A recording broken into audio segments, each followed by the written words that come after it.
Mohamed, le groupe suisse Nestlé reconnaît avoir illégalement purifié de l'eau contaminée. Oui, le leader de l'eau mondiale, propriétaire de Perrier, Vittel, Epar et Contrex, a été obligé de faire son mea culpa après les révélations du Monde et de la cellule investigation de Radio France.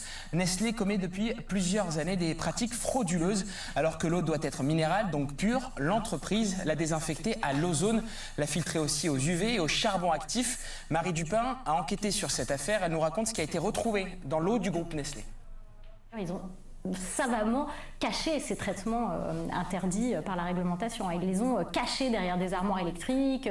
Quand les contrôleurs sanitaires venaient pour contrôler l'eau, eh bien on leur faisait, Nestlé leur faisait croire que l'eau était de l'eau qui jaillissait de la source, quoi, que c'était de l'eau brute, alors qu'en fait c'était de l'eau qui avait été préalablement traitée. Et il y a tout un tas de contaminants qui ont été retrouvés dans les eaux de la marque Nestlé, notamment des pesticides, des métabolites de pesticides, des contaminations microbiologiques, donc matière fécale, Escherichia coli, voilà, ce genre de choses.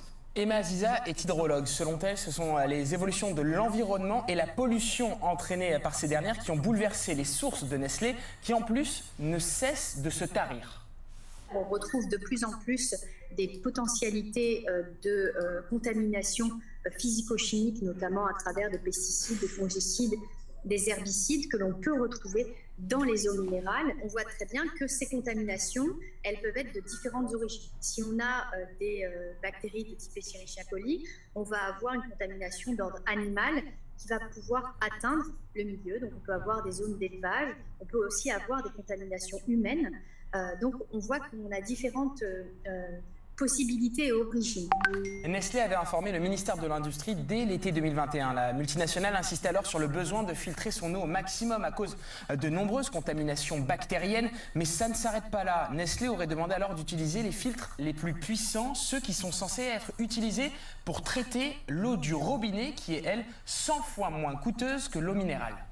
Le gouvernement a décidé de jouer le jeu de la négociation avec Nestlé, de commander un rapport administratif qui sera remis 9 mois plus tard, en toute confidentialité. C'est là qu'on découvre qu'ils ont caché les traitements, qu'ils ont trompé les contrôles sanitaires. Le rapport est accablant, mais encore une fois, le gouvernement décide de ne pas saisir la justice et va même plusieurs mois plus tard, en février 2023, avec Elisabeth Borne à la manœuvre, décidé d'accorder une sorte de dérogation à Nestlé pour que Nestlé puisse continuer d'utiliser certains filtres non conformes, des filtres qui sont encore utilisés aujourd'hui.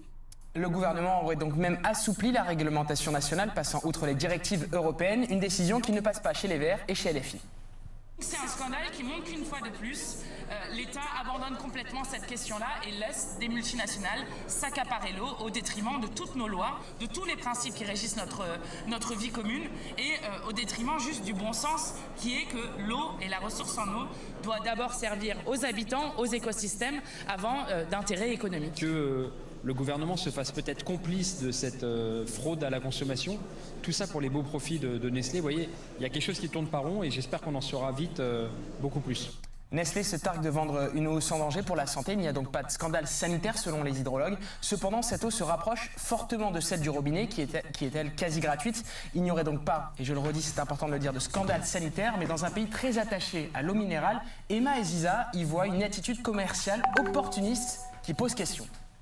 Les eaux minérales sont vraiment une sorte de spécialité française. Historiquement, ces eaux servaient à nous soigner. Là où il y a tromperie, ce n'est pas dans le fait de ne pas avoir voulu protéger la population, parce qu'au contraire, c'est des normes qui ont permis d'avoir une eau de meilleure qualité. C'est simplement dû au fait qu'on est en train de mettre en évidence que l'eau minérale, qui jusque-là était extrêmement pure et qui était consommable sans aucun traitement, eh bien, aujourd'hui nécessite des traitements, tout comme par exemple l'eau du robinet. Prisca Thévenot, est-ce que, comme le révèlent ces deux médias, le gouvernement a couvert des actions